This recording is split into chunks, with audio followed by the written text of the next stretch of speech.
নমস্কার,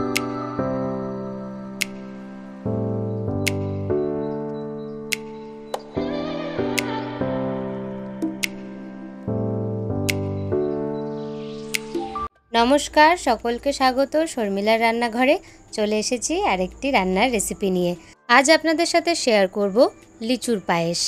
সামনেই তো লোকনাথ পুজো আর কাল হলো জামাই ষষ্ঠী, তাই ভাবলাম এই জামাই ষষ্ঠীতে জামাইদের জন্য একটা মিষ্টি কিছু রেসিপি আপনাদের সাথে শেয়ার করি। তাই নিয়ে চলে এলাম লিচুর পায়েস। আর লোকনাথ পুজোতেও কিন্তু এই লিচুর পায়েস ভোগ হিসেবে দেওয়া যেতে পারে। তার জন্য এখানে লাগবে 50 গ্রাম পরিমাণ মতন গোবিন্দভোগ চাল। গোবিন্দভোগ চালটা আগে ভালো করে কিন্তু ধুয়ে নিতে হবে, তাই মা আগে গোবিন্দভোগ চালটা ভালো করে ধুয়ে নেবে, তারপর আধ ঘন্টা মতন এটাকে ভিজিয়ে রাখতে হবে। চাল ধুয়ে ভেজানোও হয়ে গেছে। এইবার চলুন পরবর্তী প্রসেসে যাওয়া যাক আর দেখা যাক কিভাবে করছি লিচুর পায়েস। লিচুগুলো আগে খোসা ছাড়িয়ে নিই, তারপরে ছোট ছোট করে কেটে নেব। আচ্ছা, আমাদের এখানে তো 300 টাকা করে লিচু নিল। আপনাদের ওখানে কত দাম কমেন্টে কিন্তু জানাবেন। একদিন একটা কম্পিটিশন করতে হবে, কে কত তাড়াতাড়ি লিচু ছাড়াতে পারে। যে জিতবে তাকে এক গোছা লিচু দেওয়া হবে খেতে। ভালো না? এতগুলো লিচু দেখে তো আমার লোভ লাগছে, আমি একটা আগে খাই। হ্যাঁ, এখান থেকে নেব নাকি ছাড়িয়ে নেব? আরে ছিটতেও তো পারছি না। লিচুর খোসা ছাড়ানো হয়ে গেছে, এগুলোকে একটু দানাটা বের করে ছোট ছোট করে কেটে নিই। লিচুটা কিন্তু ভালোই মিষ্টি, তাহলে পায়েসে চিনি কম লাগবে। চিনি না, মিশ্রি মিশ্রি মিষ্টি দিয়ে বানাবে? হ্যাঁ, সামনে লোকনাথ পুজো না, ও, এদিকে জামাই ষষ্ঠীও, জামাইদেরও মিষ্টি মুখ করাতে হবে, এদিকে লোকনাথ পুজো। জামাইরা জামাই ষষ্ঠীতে লিচুর পায়েস খাবে? হ্যাঁ, জামাই ষষ্ঠীতে মিষ্টি মুখ করাতে হবে না জামাইদের? সেই কি তো, মাছ মাংসই খাবে? শুধু মাছ মাংস খেলে কি হয়, সাথে একটু মিষ্টি মুখও করতে হয়। লিচুটা কিন্তু ভালোই মিষ্টি।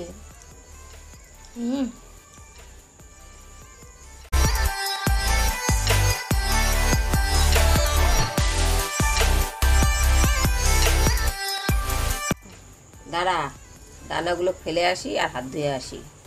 যাও, তাড়াতাড়ি আসবে। চালগুলো আগে আধ ঘন্টা আগে ভিজিয়ে রেখেছিলাম, এগুলো এবার পেস্ট করে নিই।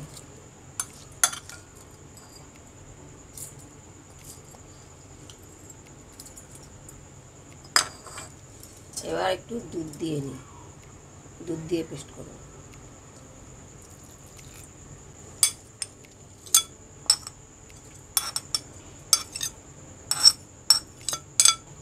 নে, এগুলো এবার পেস্ট করে নিয়ে আয়। পুরো ভাঙতে হবে না, আধা আধা ভাঙা হলেই হবে। আচ্ছা, দাও। চালগুলো পেস্ট করে নিয়ে আয়, ততক্ষণ আমি দুধটা জাল দিই। ঠিক আছে, যা।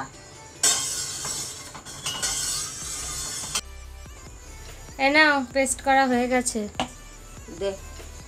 দেখি কেমন দেখো ঠিকঠাক হলো কিনা। হয়ে গেছে। দুধ গরম হয়ে গেছে, এবার আস্তে আস্তে চালের গুঁড়োগুলো দিয়ে দিই। চালের গুঁড়ো না, চালের পেস্ট। চালের পেস্ট দিয়ে দিলাম। দাও। নাড়তে হবে আর দিতে হবে, তাহলে তলায় লেগে যাবে। তলায় বলছি কি, তলায় বলে ও একটু আধটু হয়ে যায় ভুল, কথা বলতে বলতে আমাদের তো সবারই ভুল হয়, তাই না?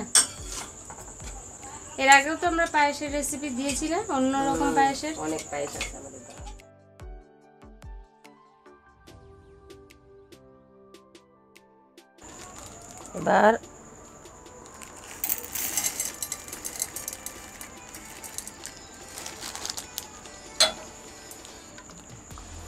এবার মিষ্টিগুলো দিয়ে দিলাম।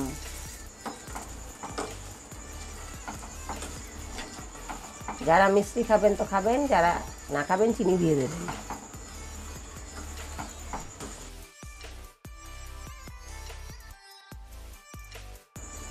অল্প নুন দিয়ে দিলাম। অনবরত নাড়তে হবে, না নাড়লেই নিচে লেগে যাবে। সব রান্নাতেই তো এরকমই বলি যখনই আমরা পায়েস রান্না করি। পায়েস রান্না করলে মনে হয় এরকম নাড়তে থাকতেই হয়, তাই তো? এত গরমের মধ্যেও আমরা যে এই রান্নাগুলো করছি শুধুমাত্র আপনাদের সাথে এই সমস্ত নতুন রান্নার রেসিপি শেয়ার করার জন্য, আপনাদেরকে নতুন কিছু শেখানোর জন্য। আর সেখানে আপনারা যদি একটা লাইক কমেন্ট শেয়ার না করেন তাহলে কি হয়, কি তাই না? নতুন বন্ধুদের শেখাচ্ছি, পুরনো বন্ধুদের শেখাচ্ছি, যারা জানে তারাও শিখবে, যারা জানে না তারাও শিখবে। তাদেরকে শেখাতে পারছি কি না কমেন্ট না করলে বুঝবো কী করে? তাই তো। আর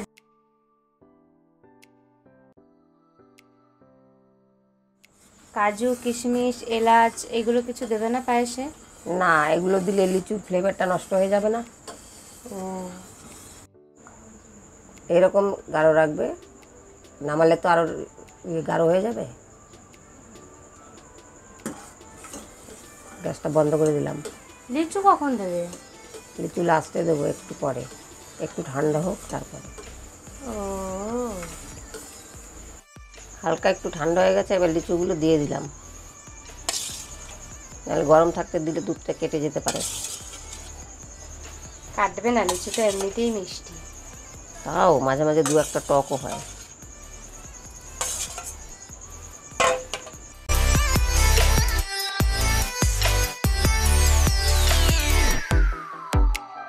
এলাচ না দেওয়াতে ভালো হয়েছে, লিচুর ফ্লেভারের গন্ধটা কিন্তু সুন্দর আসছে। স্ক্রিনের ওপারে যারা আছে তারা তো পাচ্ছে না, আমরা তো পাচ্ছি। চুমকি এনে খেয়ে দেখ কেমন হয়েছে। দাও দেখি কেমন লাগে। দেখে তো ভালোই লাগছে।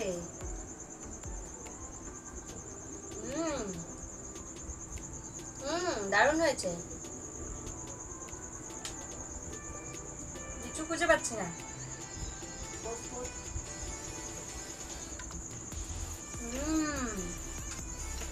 দারুণ।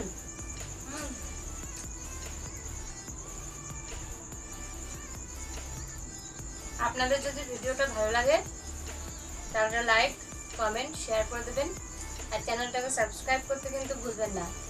পাশে থাকা বেল আইকনটিকেও প্রেস করে দেবেন যাতে আমাদের ভিডিও নোটিফিকেশন আপনাদের মোবাইলে সবার আগে পৌঁছে যায়, আর এরকম সুন্দর সুন্দর রান্নার রেসিপি আপনারা শিখতে পারেন। আমি তাহলে এটা খেতে থাকি, আজকের জন্য টাটা। তাহলে এই জামাই ষষ্ঠীতে জামাইদেরকে কিন্তু লিচুর পায়েস করে খাওয়াতেই হবে। রেসিপিটা কেমন লাগলো কমেন্টে জানাবেন, ভালো লাগলে একটা লাইক করে দেবেন।